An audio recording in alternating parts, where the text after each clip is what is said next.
Alors Xavier Brault, donc je suis le président de la modeste association Brionne Écomobilité, qui a été créée en 2019, donc au mauvais moment, juste avant le Covid.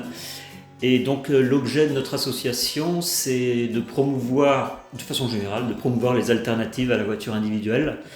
Mais on est beaucoup centré sur le transport ferroviaire, puisque Brionne a la chance d'avoir une gare avec encore des trains. Mais justement, l'idée, c'était comme la fréquentation est assez modeste, d'essayer de faire la promotion du train pour en fait garantir à terme la pérennité de la gare de Brionne et les arrêts de train. Et les arrêts de train. Création en 2019, donc en effet, quelques années après, quelques mois après, mauvaise période sanitaire, donc les trains arrêtés, les gens ne sortent plus. Qu'est-ce qui a motivé, donc là vous l'avez expliqué, qu'est-ce qui vous a motivé, vous, particulièrement par rapport à cette mobilité par rapport au train? Est-ce que vous y avez vu quoi, une opportunité pour pouvoir offrir aux jeunes et aux travailleurs de pouvoir partir et revenir de Brionne? Qu'est-ce qui vous a motivé? Oui, à l'origine, c'est une sensibilité écologique, disons, pour ne pas dire écologiste. Et sachant que les transports, c'est quand même le problème numéro un, le transport routier en termes d'émissions de gaz à effet de serre. Donc on s'est dit, à notre petite échelle, très modeste, on va essayer de favoriser le report modal vers le rail ou aussi vers le car, puisqu'on est desservi par une ligne de car, ainsi que les aménagements cyclables pour développer aussi le vélo. Parce qu'à Brionne, il y a tellement peu de gens qui se déplacent à vélo même pour aller chercher leur baguette de pain, comme partout. Donc voilà. Ok. Non, tu dis, non, c'est clair, parce que c'est pour resituer. 2019, vous êtes tout seul à créer l'asso? Vous êtes plusieurs? Comment on est deux au départ. Vous êtes deux. Et puis petit à petit, on a été dans la petite équipe 4, 5, puis 6 aujourd'hui dans le bureau. Et sinon, on a quelques adhésions de soutien, quoi, mais ça reste malheureusement assez modeste parce qu'il y a énormément de gens qui nous disent c'est très bien ce que vous faites, mais quand on leur propose la carte d'adhésion, souvent ils sont un peu réticents, ils vont tout le monde, ils voient pas l'intérêt peut-être de soutenir. Ouais, c'est ça, ouais, parce que c'est un travail qui sera à faire. Alors j'allais dire dans le temps, mais qui sera un travail d'acclimatation où vous allez devoir, parce que là après on va parler de ce que vous avez pu obtenir aussi par cette mobilisation, qui n'est pas rien. Alors peut-être là on va parler du train dans un premier temps, après on parlera des autres transports dont vous parliez. Mais oui, on reviendra sur cet aspect mobilisation des gens au-delà du succès d'estime. Vous avez donc l'association et vous avez soutenu, vous avez souhaité et vous avez présenté un projet autour de la gare, que vous le disiez tout à l'heure. Est-ce que vous pouvez expliquer un petit peu comment est-ce que vous avez travaillé pour obtenir ce que vous avez obtenu aujourd'hui, ce dont on parlera après? Comment vous avez travaillé? Quel levier vous avez utilisé? Politique, réseau? Et disons que dès le début, on s'est intégré dans une fédération d'associations d'usagers. Et les quelques associations en Normandie qui sont concernées par la ligne Caen-Rouen qui dessert Brionne ont défendu ensemble, donc pour certains avant nous d'ailleurs, une meilleure desserte des gares intermédiaires entre Caen et Rouen. Ensuite, on a été soutenu très sincèrement par la ville de Brionne. Et donc au fil des diverses réunions de concertation avec la région, la SNCF, il y a pas mal de réunions de concertation qui, il faut le reconnaître, parfois débouchent sur des avancées, quoi. Là, ça a débouché sur une avancée. Il y a eu des travaux préparatoires qui ont amené à ce qu'aujourd'hui, donc vous pouvez expliquer aujourd'hui comment fonctionne le principe des horaires, de la fréquence ou du nombre de trains qui a augmenté? Alors disons que le nombre de trains a progressivement augmenté. Il y a une vingtaine d'années, il y avait 5 allers-retours entre Caen et Rouen. Aujourd'hui, enfin il n'y en a pas encore, pour l'instant il y en a 8, mais l'année prochaine il y en aura 10 allers-retours. Et alors la grande évolution, disons de politique publique si on veut, ça a été que dans un premier temps, il y avait 2 catégories de trains. Ceux qui étaient, comme on disait autrefois, omnibus, et ceux qui faisaient une relation plus ou moins directe, enfin avec peu d'arrêts intermédiaires. Et donc la région a fini par comprendre, parce qu'au début, sa stratégie c'était exactement l'inverse, que c'était une ligne plutôt de cabotage et que les arrêts intermédiaires contribuaient très fortement à remplir les trains, parce que la région a fait une expérience au début du mandat d'Hervé Morin de trains directs pour afficher un temps de parcours peu réduit. Et ça n'a pas du tout marché. Ces trains-là qui ne s'arrêtaient pas du D'accord. tout entre Caen et Rouen étaient très peu fréquentés. Et donc aujourd'hui, vous parlez donc projection en 2024 pour 2 trains en plus, c'est ça? 10 trains au lieu de Alors, c'est-à-dire qu'il va y avoir 2 allers-retours en 2 plus qui vont allers-retours en plus. circuler. Par contre, jusqu'à présent, sur les 8, il y en avait 4 qui s'arrêtaient à Brionne. D'accord. Et à partir de l'année prochaine, tous les trains s'arrêteront partout. Tous les trains Donc s'arrêteront on va passer de 4 allers-retours à 10 allers-retours pour Brionne. Hein.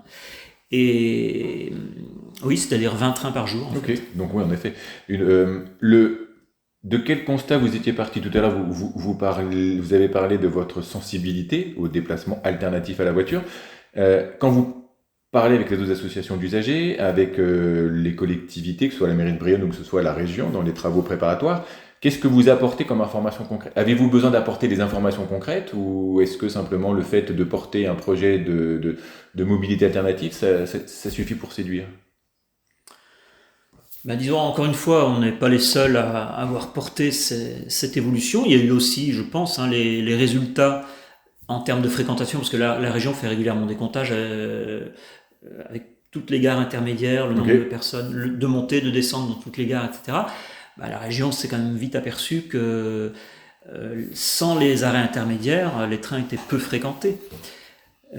Oui, j'ai oublié votre question. Non, c'était de voir de quelle manière est-ce que vous prépariez éventuellement les travaux préparatoires. Est-ce que, vous parlez de comptage, est-ce que vous aussi de votre côté, vous avez eu la chance d'échanger avec des clients, maintenant la SNCF disent des clients, vous avez échangé avec les usagers, les clients de la SNCF pour dire bah oui, moi le train qu'il y a là, c'est pas forcément le meilleur créneau pour moi, si on avait un petit peu plus, je serais plus mobile, ou est-ce que c'est tout simplement un projet que vous avez souhaité porter au sein de l'association parce que les 2 personnes au départ, puis les 5-6 étaient motivés. Les habitants ont eu leur mot à dire là-dedans? Vous en faites partie des habitants? Oui, c'est-à-dire que on va assez régulièrement. Moi, je prends le train quasiment tous les jours, donc je bavarde avec les gens qui prennent le train vers Rouen. Et régulièrement, on fait des petites distributions de petites lettres d'information, etc. à la gare, où on a invité les usagers à venir à l'inauguration du point de vente récemment. Donc oui, on a des échanges avec les usagers et justement, ce qui est intéressant, pas seulement ceux qui vont à Rouen, mais aussi ceux qui prennent d'autres trains, parce que c'est vrai que les arrêts qui ont le plus de succès pour l'instant, puis les horaires sont faits pour ça, c'est de faire Brionne-Rouen le matin et Rouen-Brionne le soir. D'accord. Par contre, pour un trajet plus court, Brionne-Bernay, il y a quand même pas mal de gens qui vont travailler à Bernay, les horaires jusqu'à présent étaient totalement inapproprié. C'est-à-dire qu'on arrivait trop tôt le matin et on repartait trop tôt aussi l'après-midi. Donc ça, c'est un manque qu'on a identifié assez rapidement en parlant avec des usagers et des non-usagers, justement, et qu'on a fait remonter à la région. Et notamment pour Brionne-Bernay, il y a la question très importante des lycéens, puisque l'un des 2 lycées, le lycée Fresnel, est vraiment à 5 minutes à pied de la gare de Bernay. Pendant ce temps-là, on a 2 quarts de Brionne qui amènent des lycéens qui partent beaucoup plus tôt, et 2 quarts en plus qui font Brionne-Bernay sans arrêt intermédiaire. Donc c'est tout à fait facile à reporter sur le train, quoi. Et peut-être aussi qu'un des constats de ces cars, je ne sais pas si vous l'avez fait, mais c'est que si c'est des cars de 30 places, il n'y a certainement pas 30 élèves, peut-être les cars sont en sous-effectif. Moi, j'ai pas fait trop de comptage là-dessus, mais... Mais oui, là, ça a du sens. Le train qui roule pour aller à Bernay ou qui roule pour aller à Bernay et plus loin, forcément, il y a peut-être potentiellement aussi, entre les élèves plus les autres personnes qui peuvent... Vous avez parlé de points de vente. Inauguration au mois d'avril, c'est ça? Oui. Et elle a eu lieu au mois d'avril. Vous avez invité les utilisateurs de train, mais en même temps les non-usagers, afin de pouvoir les sensibiliser. Comment s'est passé ce moment d'inauguration? Vous avez eu du monde, vous avez pu échanger, discuter. Vous avez été félicité, ça je le sais, je l'ai lu. Mais voilà, avec les usagers qui sont venus, vous avez... disons oui, on a été assez satisfaits. Il y avait une 50aine de personnes pour assister à la coupe du ruban et aux petites prises de parole.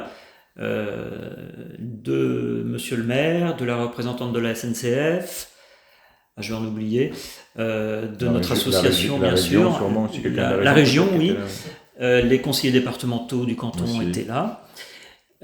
Donc chacun a fait part évidemment de sa satisfaction et de sa façon de voir le développement du transport ferroviaire dans le secteur et sur la ligne plus généralement. Voilà, donc on avait préparé un buffet parce que parmi nos membres du bureau, on a une dame qui fait très bien la cuisine, qui fait des petits fours, etc. Donc c'était de très bonne qualité. Et c'est vrai que les gens apprécient aussi ça, quoi, nos Ce petits côté buffets. convivial, le côté Voilà. où, de manière officielle et institutionnelle, on inaugure un point de vente. Alors, juste pour l'anecdote, il y avait déjà un point de vente. Oui, alors malheureusement, Voilà, euh, c'était en juillet dernier, je crois, qu'il y a eu un incendie au Café de la c'est Gare. ça. Alors c'est sûr que le Café de la Gare, c'était l'idéal parce que La c'était justement proximité, à juste à côté de la côté. gare, puis ne serait-ce que le nom Café de la Gare, il y avait une logique. Mhm. C'est sûr que c'était plus approprié, mais malheureusement, suite à l'incendie, les exploitants ont arrêté évidemment C'est leur ça. commerce. Et puis, à côté de la gare, il n'y a pas de lieu Non, il n'y a pas d'autre. qui permettait de faire Non, ça. non, Le non, centre-ville, forcément, est pas très très loin non non, plus. Là, le lieu qui est choisi, c'est aussi un lieu qui est quand même central, où les gens vont et viennent. Donc, est-ce que vous avez... alors après, vous faites pas forcément de suivi de chiffres, mais y avait-il, pardon, je vais changer ma question, y avait-il un lieu pour acheter des billets à Brionne? non. C'était zéro, il n'y en avait pas du tout. Non, zéro. Ok. Depuis la fermeture du guichet, je ne sais plus parce que c'est arrivé avant que j'arrive à Brionne. Mais en tout cas, Ça fait plusieurs décennies, disons. où il n'y avait il n'y avait pas de point de vente. Non, les D'accord. points de vente les plus proches, c'était Cerquigny et Bernay pour des points de vente humanisés, disons. Ok, mais ça fait Et loin. sinon, il y a le téléphone, Internet, etc. Et il y a quand même pas mal de gens qui hésitent qui ont du mal à utiliser ces à prendre des moyens-là. billets de train sur Internet. C'est vrai en plus que le site SNCF Connect, il n'est pas vraiment pratique ni rapide. Voilà. Donc, pas de point de vente à part les guichets encore physiques, voire électroniques Bernay ou Cerquigny qui sont les plus proches.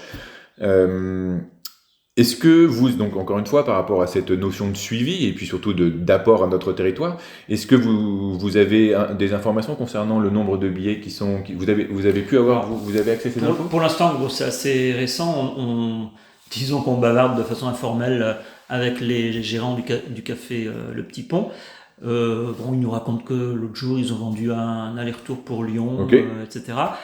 Parfois, ils me disent en souriant, bah oui, je vends des billets Brionne-Bernay, c'est pas, c'est pas aussi important, disons. Mais si, justement, parce que le transport local C'est ce qui est fait fait. partie aussi du champ de compétences C'est ça. du train. Parce qu'on dit souvent, en partie à tort, que le train n'est valable que sur sur les relations, disons, massives. Paris-Lyon, par exemple, ou enfin bref, Paris, une grande ville. Or, nous, ce qu'on défend comme idée, forcément, parce qu'on est en milieu rural, c'est que le train peut être pertinent. On ne peut pas mettre des trains partout, ça c'est sûr, mais peut être pertinent dans certaines zones relativement peu denses. Alors évidemment, l'ambition, c'est pas de remplir un TGV de 1000 places, mais il y a des autorails, les plus petits autorails, ils font 80 places, Ok. donc c'est déjà un accueil plus important que dans un car.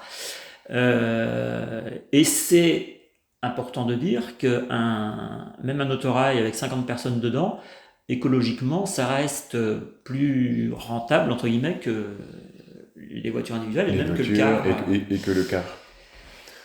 On va revenir là-dessus, sur ce, parce que là on parle du train beaucoup. Le Petit Pont, comment êtes-vous arrivé à mobiliser, que ce soit le Petit Pont ou le café de la gare précédemment, pour qu'ils puissent être point de vente, parce que c'est une charge, entre guillemets, peut-être aussi pour eux quand même. Comment est-ce qu'ils ont comment est-ce qu'ils ont ressenti votre demande? Ils étaient partants dès le départ, vous avez dû un petit peu les travailler au corps? Alors, le café de la gare, il a été partant vraiment dès le départ, de façon relativement enthousiaste. Le Petit Pont, ils ont réfléchi un peu plus. Mais bon, il faut dire aussi que non seulement au Café du Petit Pont, ils font pas mal de choses, Oui. le bar, la brasserie, le tabac, les jeux, etc. Les jeux, ouais. Donc ça faisait un service de plus. Et donc pour eux, c'est pas seulement une charge parce qu'il y a une petite rémunération de la part de la SNCF. D'accord, c'est ça, ok. Et puis ça permet peut-être Et puis ils aussi ont un pourcentage sur les billets de train. sur les billets de train. Et est-ce que, donc je suppose qu'il doit y avoir une forme, peut-être soit un logiciel, soit le même site que tout le monde utiliserait en tant que public, et ils ont été formés par rapport à l'utilisation de tout ça par la La SNCF? SNCF est venue les former pendant 2 ou 3 heures. Oui, ouais, afin Et il y a plusieurs, comme c'est une assez grosse boutique quand même, ils ont plusieurs salariés. Donc il y en a 2 qui ont été formés par la SNCF et après je suppose qu'ils ont réexpliqué les choses. Oui, ils ont dû, c'est ça, à leurs collègues. diffuser l'information. Le train, ok, la mobilité, le vélo, vous en avez parlé, vous êtes venu en vélo, là on est à Clou, on le précise. Comment vous arrivez à... Enfin, est-ce que vous avez des projets par rapport à ce qu'on disait tout à l'heure, la mobilité en vélo, éventuellement des pistes cyclables? Qu'est-ce que vous avez comme idée ou comme projet avec soit vous, soit votre asso par rapport à ça? L'idée, c'est d'abord d'aller au plus simple, hein. C'est-à-dire essayer de faire comprendre aux gens qui vont acheter leur baguette de pain à 1 ou 2 kilomètres qu'ils peuvent y aller en vélo. Il y a D'accord. des choses qui peuvent être faites tout de suite, et c'est une question de mentalité ou de culture. Les gens, ils ont leur voiture dans leur jardin, ils la sortent pour un oui ou pour un non. Hmm. Alors, évidemment, on entend toujours le discours à la campagne, je suis obligé d'aller en voiture, etc. On est peut-être obligé d'avoir une voiture, mais on n'est pas obligé de faire tous ces trajets en voiture. Alors, donc il y a la sensibilisation des gens qui pourraient très facilement faire des économies d'essence, entre autres, pour une partie de leur trajet, hein, bien sûr. Et puis après, il y a l'idée d'aménagement le plus léger possible, le moins coûteux possible, le plus rapidement possible, c'est-à-dire des aménagements assez modestes. Ça peut être tout simplement, je pense par exemple au trajet entre le collège et l'Intermarché, par Hmm. exemple. On peut y aller facilement à vélo, mais il y a des trottoirs à monter, il y a des voitures garées sur les Oui, trottoirs, c'est ça. etc. Ça peut être un aménagement assez simple à faire, quoi. D'accord, ok. Après, la question des pistes cyclables à proprement parler, c'est-à-dire en site réservé, etc., c'est plus compliqué, c'est plus long. Alors, dans le centre-ville, c'est très difficile. Pourquoi pas, on y est évidemment favorable, mais il y a des choses à faire avant et plus rapidement. Et la sensibilisation, dès les plus jeunes âges, alors les jeunes prendront pas, enfin les plus petits prendront pas le vélo par rapport à ce qu'on dit là forcément, sur des distances peut-être un petit peu compliquées, voire dangereuses par rapport en fonction de l'âge, mais donc vous misez d'abord sur la sensibilisation, sur l'explication, un peu de bon sens et un petit peu de volonté en se disant, bah voilà, on est en capacité tous, alors encore une fois en fonction des conditions physiques de chaque à chacune, mais la voiture n'est pas une obligation, oui elle peut rester dans le parking, mais à côté de ça, on peut se bouger à vélo. C'est l'idée derrière ça. Oui, tout à fait, ouais.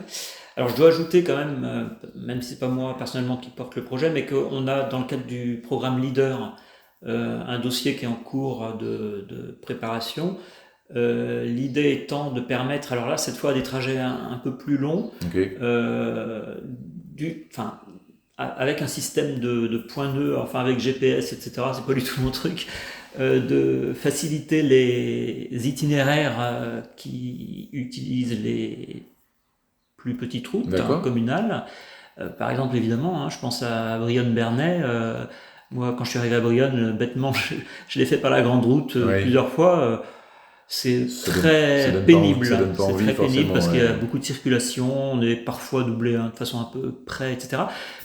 Projet leader, donc allez-y, expliquez. Bah, d'ailleurs, expliquez ce que c'est que le projet leader si vous.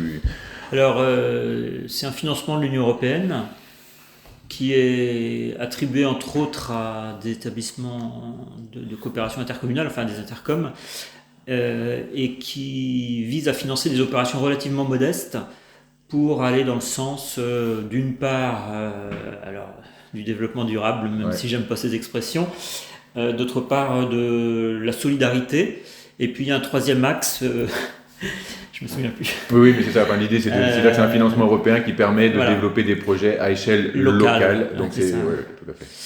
Donc nous, le projet qu'on est en train de présenter avec l'aide il y a 2 chargés de mission au niveau des intercoms qui aident en fait les associations ou les entreprises privées ou Oui, les qui auraient mairies des projets qui qui ont des rentrent dans projets, donc qui aident à les. les formaliser parce que c'est quand même un peu de C'est bureaucratie. ça. Surtout avec l'Europe, une fois qu'on est rentré dedans, c'est très bien. Mais Exactement. Ouais.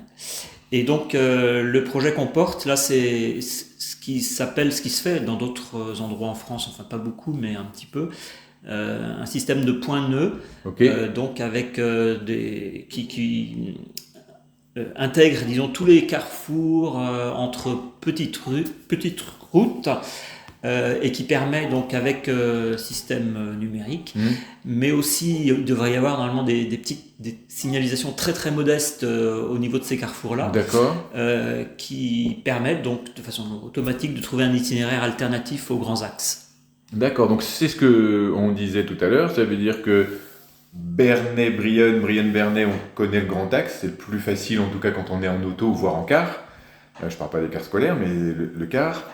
Et ça permettrait, ce genre de projet, une fois qu'il est mis en place, de se dire, bah non, ce que vous disiez tout à l'heure, moi je vais pas prendre le grand âge parce que j'y trouve pas du plaisir et en plus ça peut mettre en danger moi-même et les autres, mais par contre, en passant par les routes vicinales ou les routes, je sais pas, les routes communales, voire les petites routes. Ok, d'accord, c'est très bien. Il y a il y a un délai entre le moment, là le dossier est déposé, a été accepté, donc vous savez que vous allez pouvoir vous lancer dans ce projet-là? Enfin, pour l'instant, ce qui a été accepté, c'est la demande de la région, parce que ça passe par la D'accord, ça région passe par aussi. le d'accord. Le projet de la région a été accepté il n'y a pas très longtemps, 15 jours, 3 semaines. Ok. Et donc maintenant, on est en plein dans les projets, dans l'élaboration des projets locaux. Donc nous, on a commencé à faire notre dossier en aide donc avec les chargés de mission. Oui, chargé de mission leaders. afin de pouvoir répondre. Est-ce que, donc là on parle de projets au singulier au pluriel, de choses qui peuvent se mettre en place. Est-ce qu'aujourd'hui, donc, est-ce que vous travaillez par votre asso ou avec d'autres associations sur cette sensibilisation, pardon, la mobilisation des habitants à l'utilisation du vélo, ou ça reste encore un projet que vous souhaiteriez mettre en place également? Disons que on a commencé par le train et on a élargi progressivement aux autres modes alternatifs. Comme on n'est pas une association très ancienne, honnêtement, on débute un peu, quoi. Oui, d'accord, mais en tout cas, déjà, vous avez, avec le train, avec le point d'accès au public, le guichet, plus cette fréquence qui va augmenter, c'est déjà quand même une belle réussite, ce qui vous donne de la crédibilité. On revient sur ce qu'on disait tout à l'heure, sur ce que vous disiez tout à l'heure, c'est qu'aujourd'hui, vous êtes une association, vous avez des projets qui sont portés par un bureau de 5-6 personnes, c'est ça? 6 personnes, voilà, donc il y a un bureau de 6 personnes. Par contre, ce qui vous manque aujourd'hui, c'est des adhérents qui pourraient vous aider à soutenir le projet, c'est ça? Oui, tout à fait. Alors, les adhérents, c'est intéressant aussi parce que ça verse des cotisations. Donc, même si on n'a pas de salariés, on n'a pas de local, bien sûr, on a des petits frais, notamment des frais de déplacement, justement, parce que, comme je vous disais tout à l'heure, on est intégré au sein de la Fédération nationale des associations d'usagers du transport. Donc les petits trajets à Paris, par exemple, c'est bien qu'on puisse les faire rembourser. Ça nous manque, enfin on en a peut-être une vingtaine là aujourd'hui. Alors justement, à l'occasion de l'inauguration, ça a été le lieu, enfin l'un des lieux où on a fait des adhésions, parce que justement, après les petits discours pas trop longs, ça a incité un peu, enfin ça a permis à des gens de comprendre ce qu'on faisait et les succès qu'on a pour l'instant. Donc voilà, c'est des occasions comme ça qui nous permettent d'adhésion. Mais le problème, je crois que c'est un peu dans toutes les associations comme ça. On a des gens qui à un moment donné sont partants, ils nous soutiennent, et puis l'année d'après, c'est difficile de les faire réadhérer, ou ils oublient, ou ils traînent, ou alors ils considèrent que ils n'ont pas eu beaucoup de retours. Alors on essaie de les informer, on fait une petite lettre d'information, mais 2-3 fois par an. On leur envoie des messages régulièrement, pas si régulièrement que ça justement, mais je crois qu'il y a beaucoup de gens qui sont un peu aussi dans la consommation de services, dans une relation avec une association, parce qu'ils sont habitués aux associations sportives, c'est ça. culturelles, etc. Et donc ici, c'est vraiment seulement un soutien moral et financier. Donc il y a beaucoup de gens qui sont pas trop habitués à ça. Et voilà, on a eu beaucoup de contacts, énormément de conversations avec des gens. Alors, vous voyez, il y a des gens de Brionne qui savaient même pas qu'il y avait une gare à Brionne, par exemple. Hein. D'accord, des Brionnais qui ne savaient pas. Des gens qui vivent ou des gens qui vivent peut-être sur le plateau, sur le bassin de vie aussi. Ou qui sont pas du tout dans l'idée de prendre le train de Brionne. Ouais. Voilà, donc pour la journée des associations. Alors on va pas du tout à Bernay, même parce qu'à Bernay il y a une gare qui est encore beaucoup mieux desservie que Brionne, notamment vers Paris. Donc vous restez sur le bassin de ville, au moins ici, parce que de toute façon le projet il est sur Brionne. On essaie d'élargir un petit peu au canton, disons. On va bientôt faire une tournée dans je crois que c'est 22 communes du canton, pour justement essayer de voir les maires, ou peut-être se contenter des boîtes aux lettres, pour distribuer les horaires des trains actuels et de la perspective 2024. Donc pour l'instant, on a pas mal. Maintenant, on est assez connu sur Brionne. Là, on a parlé des projets vélo, train. Est-ce qu'il y a d'autres choses sur lesquelles vous souhaitez il y a la ligne de car quand même qui est importante. Alors le car, il va de où à où? Il va d'Évreux à Ponto-de-Mer. D'accord. L'été, il y a des prolongements jusqu'à Honfleur. Évreux, Pontaud-de-Mer. Évreux, le Ok. Neubourg, Brionne, Le Bec-et-Loing. Ok. Ah oui, parce que j'ai pas fini tout à l'heure, mais je sais pas si je peux Ah revenir oui, en oui, bien arrière. sûr. Brionne, Le Bec-et-Loing, donc je dis on peut venir se faire ramasser. On peut y aller en vélo, mais on peut prendre le car aussi. Et il y en a D'accord. pour 7 minutes, je crois, de car de Brionne au Bec-et-Loing. Alors justement, là, je reviens à votre question. Euh, pour la relation autocar, Oui. pour l'instant, l'arrêt de car à Brionne, il est situé route du Neubourg, justement, Ok. en face de la crèche, c'est-à-dire complètement à l'opposé de la gare C'est ça. de train. Moi, ça m'est déjà arrivé, bon, évidemment c'est très rare, mais ça m'est déjà arrivé de voir des gens qui descendaient du train et qui me demandaient, mais c'est où l'arrêt de car? Je vais à, je sais pas où, au Neubourg par Et il exemple. devait prendre le car. Et alors, je leur ai expliqué où c'était, mais il y a aucune information là-dessus. Il n'y a pas d'info Et, et puis c'est et pas c'est logique de. complètement à l'autre bout. D'accord. Oui, oui. Donc Ok. là, on a obtenu aussi de la région, oui, de la région, qu'il y a, alors je ne sais pas si ça va être un transfert de l'arrêt de bus ou un second arrêt, mais qu'il y en ait un juste à côté de la gare, en D'accord. Ce face qui donne de... du sens à cette mobilité. Voilà. J'arrive à la gare. Déjà, si c'est pas fléché, c'est embêtant, mais en même Ouais, temps, l'arrêt est là ou un petit peu plus loin, mais en tout cas, c'est ouais, indiqué. Ok, donc là, ça permettra de valoriser ce trajet en car. ouais. Alors, Ok. parmi nos demandes qui sont liées à ça, récemment, là aussi on l'avait demandé depuis longtemps, mais là encore, c'est pas seulement grâce à nous, il y a des écrans d'information qui ont été installés sur les quais à la gare de Brionne. Donc nous, ce qu'on va essayer d'obtenir, c'est que ces écrans indiquent non seulement le passage des prochains trains, mais également les correspondances par car, justement. Aujourd'hui, c'est pas le cas. Non. D'accord. Ni l'un ni Alors, l'autre. à la SNCF, on nous dit que c'est compliqué, etc. Ceci étant, à Rouen, c'est déjà le cas, hein. Il y a des panneaux, enfin des écrans plutôt, d'information qui annoncent à la fois les cars, Les les horaires. transports urbains, D'accord. Oui, tout quoi. la mixité des transports. Donc là, pour résumer, un écran qui affiche les horaires du train, le prochain Et train, éventuellement le les train. retards, parce que ça Des c'est important retards, aussi. oui, parce que là, il n'y a personne, on est d'accord, on n'a pas dit, mais à la gare de Brionne aujourd'hui, il n'y a plus d'être humain qui permet de faire, et il n'y a pas non plus d'automate qui vend des Non, billets, non, non. voilà. Ouais. Donc pas de panneau non plus de signalétique qui indique à la fois où trouver le car si on voulait prendre le car, mais pas d'écran non plus numérique qui permet de dire le prochain train est à telle heure, éventuellement retardé, et de se dire aussi quel type de correspondance on peut prendre, vers où on peut aller. Ok, donc là c'est aussi un de vos projets, c'est d'arriver à... Aujourd'hui il n'y en a pas d'écran, c'est ça, hein Si, ils Il y a viennent d'être installés il y D'accord, il y a un a écran. 2-3 mois, mais c'est déjà très bien. Il indique que les trains et les éventuels retards. Alors il y a aussi des annonces sonores, ce qui est pas mal pour. Bon, D'accord. il n'y a pas beaucoup de gens à Brionne, mais il y a au moins une personne qui est aveugle et qui prend de temps en temps le train. Donc l'annonce sonore, c'est pas mal aussi, hein. Ok. Ou les gens tout simplement qui sont pas attentifs et l'annonce sonore annonce l'arrivée du train. Donc c'est pas mal. Oui, ça permet d'annoncer l'arrivée du train. Euh, Tous ces projets-là, ce qu'on en a parlé, on a parlé un petit peu de la région tout à l'heure et là rapidement de la SNCF. Dans les travaux préparatoires, la SNCF, elle intervient, elle est là, elle est présente. Tout à l'heure, vous disiez qu'à l'inauguration, il y avait une représentante de la SNCF. Comment se passent les relations quand vous avez, vous, ce type de projet? Vous, je parle de vous, votre asso, mais aussi l'ensemble des assos qui peuvent intervenir sur la ligne dont on parlait tout à l'heure. La SNCF, c'est quoi son comportement? Elle écoute, elle dit c'est pas moi, c'est la région, comment ils font? Par rapport à la réputation qu'on a de la SNCF, ça se passe plutôt bien. D'accord. C'est-à-dire que quand on a présenté le premier projet de point de vente, très rapidement, on a eu une réponse favorable. Sur les écrans, là justement, ça fait longtemps qu'on a des échanges, on nous dit oui, ça va se faire, ça avance, ça sera telle date à peu près, etc.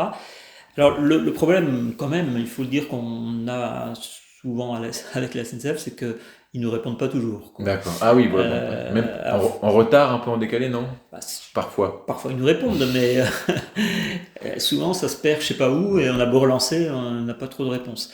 Mais justement c'est pour ça que les rencontres physiques c'est intéressant parce que on connaît une personne, on a des contacts maintenant un petit peu quoi dans différents services. Donc le fait qu'on ait déjà rencontré une fois la personne, évidemment ça Vous êtes incite identifié, vous l'avez à identifié. plus répondre. Ça- Et la promotion, je pense qu'on a encore beaucoup de choses à faire dans la promotion. Alors on parlait tout à l'heure des communes rurales avoisinantes. Ça peut être aussi à l'occasion d'événements, parce qu'il faut reconnaître que pour une petite ville comme Brionne, il y a quand même pas mal d'événements qui peuvent attirer des gens. Alors ça peut être d'essayer d'inciter les organisateurs à informer Oui. leurs spectateurs potentiels qui peuvent venir en train. On a fait aussi avec le camping de Brionne Ok. la promotion l'année dernière, on n'y avait même pas pensé jusqu'à présent. Et d'ailleurs, la salariée du camping m'a dit: ah oui, tiens, il y a des gens qui m'ont demandé déjà les horaires de train. Et donc elle était D'accord. très contente que je vienne les lui apporter. Et puis alors on découvre au fur et à mesure de nouvelles idées. Hein, juste, vous parliez d'autres associations, on essaye dans la mesure du possible d'aller aux assemblées générales des autres associations Ok. brionnaises. Et même chose de leur dire, en fonction des événements qu'ils organisent, des déplacements qu'ils font eux-mêmes, pensez au train quand c'est possible.